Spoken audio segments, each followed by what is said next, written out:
اگر ایک عورت اس کی عمر 40 سے اوپر ہو جائے اور وہ شادی کے بارے میں سوچے بھی تو لوگوں کو لگتا ہے کہ اس نے کوئی گناہ کر دیا ہے. کیا عورت کا دل نہیں ہوتا جس کی عمر ہو جاتی ہے؟ اس کو یہ حق نہیں ہے کہ وہ سیکیور ہو, اسے بھی کوئی چاہے, اس کا بھی کوئی سہارا بنے؟ زنا اگر کوئی کرتا ہے تو اس کو غلط نہیں سمجھا جاتا, لیکن اگر کوئی جائز کام کرتا ہے تو اس کو تنقید کا نشانہ بنایا جاتا ہے. السلام علیکم, آپ دیکھ رہے ہیں انسائیڈ ایکسٹرا اور میں ہوں سونیا راؤ. اور میں بات کروں گی جویریہ عباسی کی. جویریہ عباسی کا ابھی میں نے کچھ دن پہلے انٹرویو دیکھا. شادی کے بارے میں تو آپ سب کو پتا ہوگا, بڑی ان کی ماشاءاللہ ان کا نکاح ہوا, بہت خوش وہ نظر آئیں. دونوں کا کپل بھی ان کا کپل بہت ماشاءاللہ خوبصورت ہے. دونوں میاں بیوی ساتھ میں بہت اچھے لگتے ہیں اور اللہ میاں ان کو نظر بد سے بچائے. جویریہ عباسی کی شادی سے پہلے ان کی جو بیٹی ہے ماڈل انزلہ جو نام ہے اس کا, اس کی شادی ہوئی. اس کی شادی کی کچھ عرصے کے بعد جویریہ کی شادی ہو گئی. جویریہ عباسی آپ لوگوں کو پتا ہوگا کہ شمون عباسی کی پہلی بیوی ہیں اور جویریہ کی بھی وہ پہلی شادی تھی. اس کے بعد جویریہ نے شادی نہیں کی. اچھا, انزلہ کی جب شادی ہوئی تو اس کے بعد جب جویریہ کی شادی کا پتہ چلا سب کو تو لوگوں نے ان کو بہت زیادہ کرٹیسائز کیا کہ جی ابھی بیٹی کی شادی ہوئی ہے اور اس نے شادی کر لی. میرے نزدیک جویریہ جوان ہے, ان کی عمر 51 ہے اور یہ کوئی ایج نہیں ہوتی.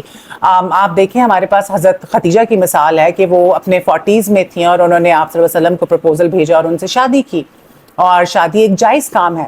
ہمارے معاشرے میں ناجائز کام, فار انسٹنس زنا, ٹھیک ہے, جس کو ڈیٹنگ کا نام دے دیا گیا ہے اور لوگ زنا کر رہے ہوتے ہیں, استغفر اللہ, اس چیز کو پروموٹ کیا جا رہا ہے, اس کو غلط نہیں سمجھا جاتا, ٹھیک ہے. اور اگر کوئی شادی کر لیتا ہے بڑی عمر میں یا اپنے سے کم عمر لڑکے سے تو اس کو کرٹیسائز کیا جاتا ہے, جبکہ ایسا نہیں ہونا چاہیے. شادی تو جائز ہے, آپ ناجائز کام تو نہیں کر رہے, آپ گناہ کبیرہ تو نہیں کر رہے. ایک چیز کی جس کی اجازت آپ کے رسول نے, آپ کے اللہ نے آپ کو دی ہے, ٹھیک ہے, جس کے بارے میں بتایا گیا ہے, مثال قائم کی گئی ہے, وہ خود رول ماڈل بنے ہیں, اس چیز میں جو ہے لوگوں کو آپ برا بھلا کہہ رہے ہیں. اور جو لوگ غلط کرتے پھر رہے ہیں شادی سے پہلے, ان کو آپ لوگ جو ہے کچھ نہیں کہہ رہے. اور یہ کلچر جو ہے کامن ہوتا جا رہا ہے, بے حیائی کا اور بے غیرتی کا میں کہوں گی. تو ان چیزوں کو روکنا چاہیے, ان چیزوں کے خلاف آواز اٹھانی چاہیے. اور جو لوگ یہ جائز کام کر رہے ہیں, نکاح کر رہے ہیں, شادی کر رہے ہیں, اس کے بارے میں بات کریں, اور بات کریں اس بارے میں کہ بھائی تاکہ یہ جو لڑکیاں ہیں جو اب کیونکہ مردوں کو بھی برا نہیں کہا جا سکتا, آج کل کی جو لڑکیاں ہیں وہ جس طرح کی ہو گئی ہیں, مردوں کو تو خراب کہا ہی نہیں جا سکتا کیونکہ لڑکیاں تو مردوں سے بھی 2 ہاتھ آگے نکل چکی ہیں. تو یہاں پہ جو کلچر اتنا خراب ہو چکا ہے ہمارا کہ جس کی کوئی حد نہیں, آپ کہہ ہی نہیں سکتے کہ آپ ایک مسلمان ملک میں رہ رہے ہیں.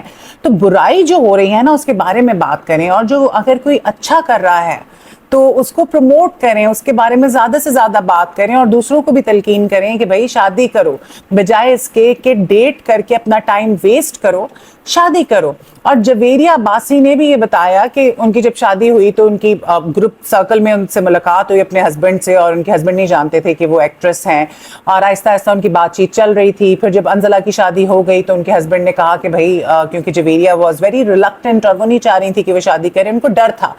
وہی والی بات ہوتی ہے نا کہ لوگ کیا کہیں گے کے چکر میں لوگوں نے اپنی زندگی برباد کر لی. تو جویریہ کی بھی بس ایسی ہی صورتحال تھی. پھر جب ان کے جو ہسبینڈ ہیں شادی سے پہلے جب انہوں نے جویریہ کو کال کیا اور کہا کہ بھائی let's be serious about it, اگر تم نہیں کرنا چاہتی تو تم نے کیوں لٹکایا ہوا ہے, جواب دے دو. تو اس پہ پھر جویریہ نے ڈیسیجن لیا اور کہا کہ ہاں میں شادی کرنے کے لیے تیار ہوں, اینڈ دے گاٹ میرڈ. اور دوسری جو مجھے سب سے اچھی بات لگی وہ یہ تھی کہ ان کی شادی جو ہے نا آنن فانن ہوئی. شادی کو مشکل نہیں بنانا چاہیے, ٹھیک ہے, شادی پہ اوور اسپینڈ نہ کریں پیسے, وہی پیسے غریبوں کو دے دیں, اپنی ٹریولنگ پہ لگا دیں, کوئی اچھا کام کر لیں, بینک اکاؤنٹ میں ڈال لیں, بٹ سادگی سے نکاح کریں. دیکھیں کوئی بھی خوش نہیں ہوتا آپ کی شادی پہ, لوگ آتے ہیں کھا پی کے 10 برائیاں کر ہی جاتے ہیں, بلکہ لڑائیاں ہو جاتی ہیں شادیوں کے موقع پر. تو بہتر یہی ہوتا ہے کہ آپ سادگی سے جس طرح کا طریقہ کار بتایا گیا ہے ہمارے اسلام میں اس طرح سے آپ نکاح کریں,